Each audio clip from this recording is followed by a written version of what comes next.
Ada yang pernah mengunjungi pabrik coklat di Bali? Jangan lewatkan kesempatan untuk berkunjung ke Jungle Gold. Pot Chocolate itu adalah nama sebelum nama yang sekarang Jungle Gold.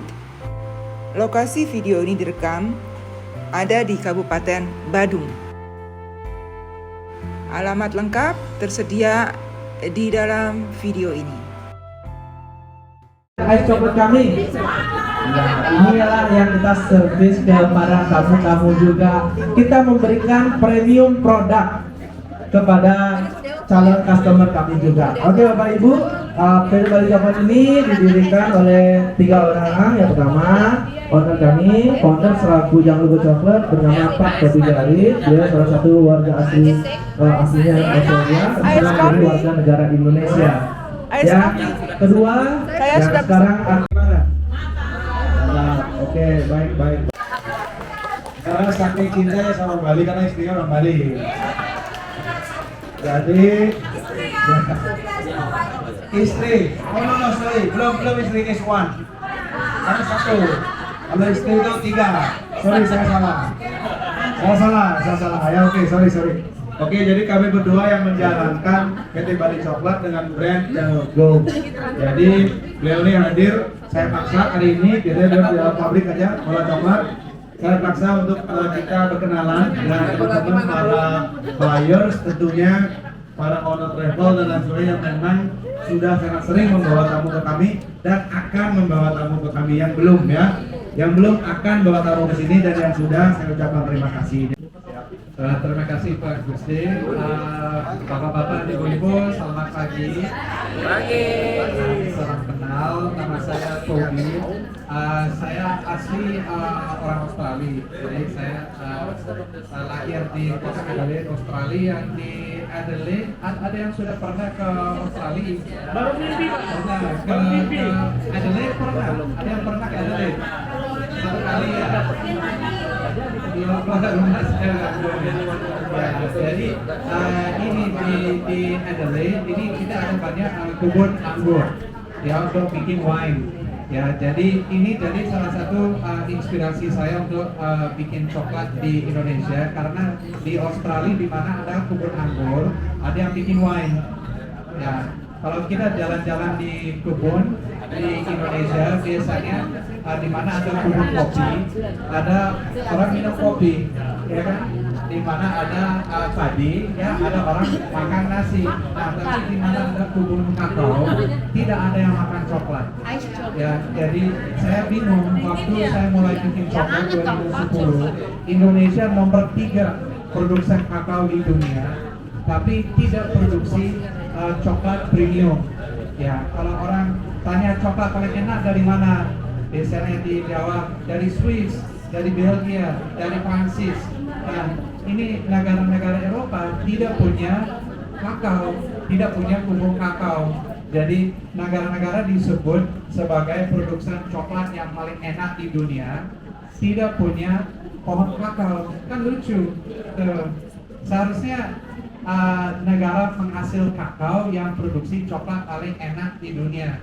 Ya, jadi ini jadi misi kami. Ya, saya lihat 2010 bisa dibilang kondisi kebun agak kritis, banyak hama dan penyakit, dan petani harga kakao itu sangat murah.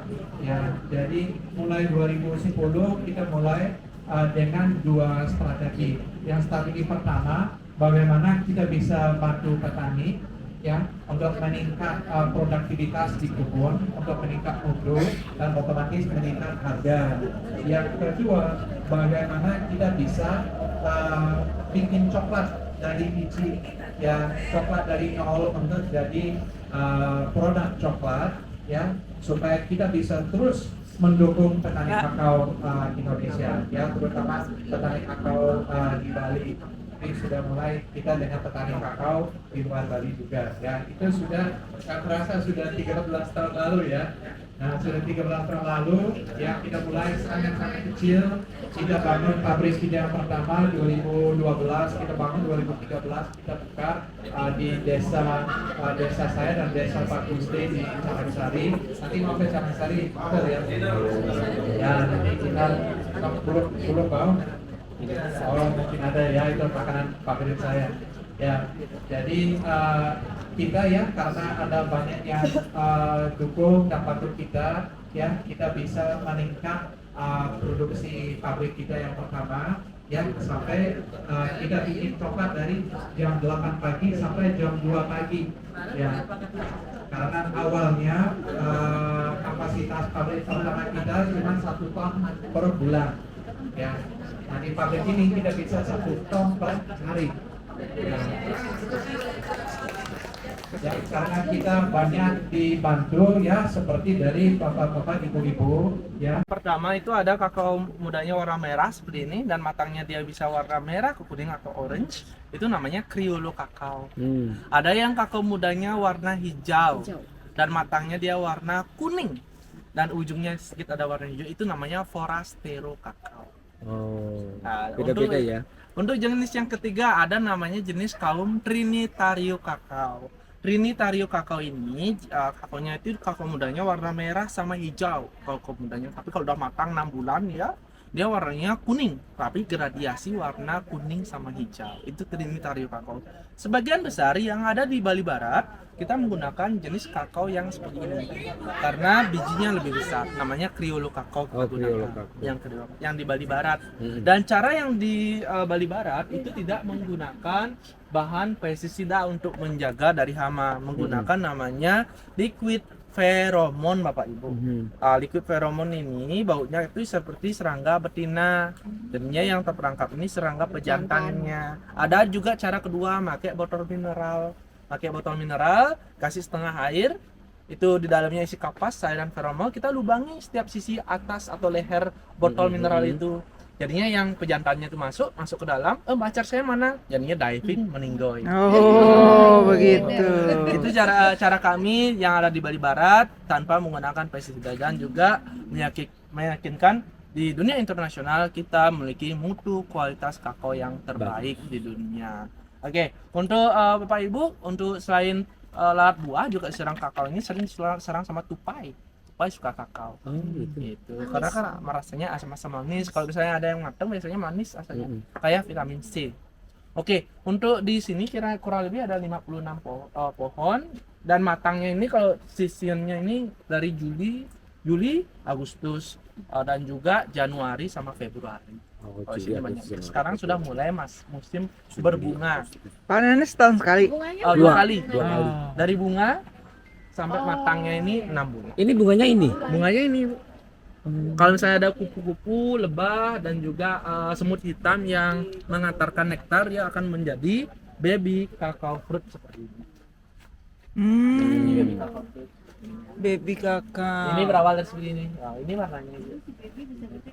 Dari 3 jenis kakao tadi itu yang kualitasnya terbagus yang mana? Criollo yang warna merah, Ibu.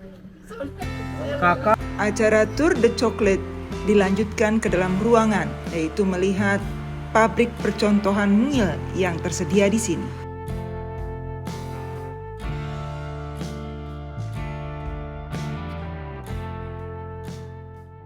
Kelapa dari campur dengan vanila yang satu butter. Kita tuangkan di mesin ruang cetak kami.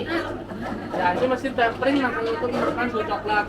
Baru coklat siap namanya dicetak, dibesarkan dan kita dinginkan di ruangan pendingin selama 1 jam. Setelah itu baru coklat dikemas dengan rapi, siap namanya edar di minimarket.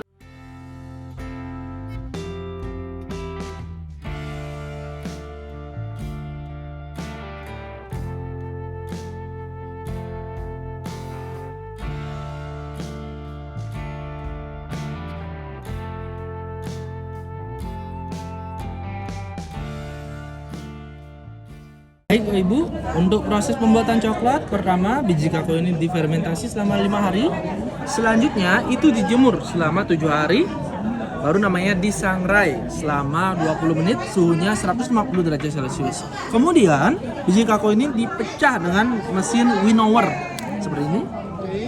Ini bisa terjadi dengan gravitasi ini, dan kulit ari ini divakum dengan udara. Ini digiling jadi pasta, campur dengan gula kelapa, vanila, lecitin, baru kita namanya proses tempering. Proses agar suhunya ideal.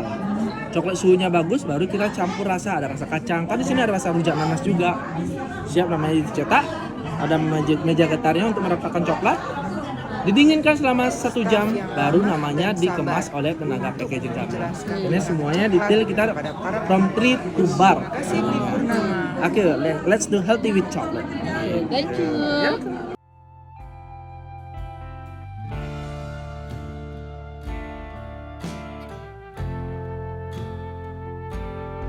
Bapak Toby dari Australia sebagai salah satu founder, dan Pak Gusde. With my sister Novi. With Toby and my lovely local guide Mbok Ratna.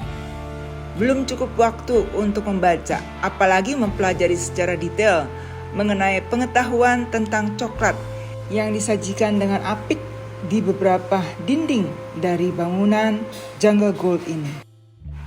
Jika ada yang berminat, silahkan sediakan cukup waktu untuk explore more about chocolate.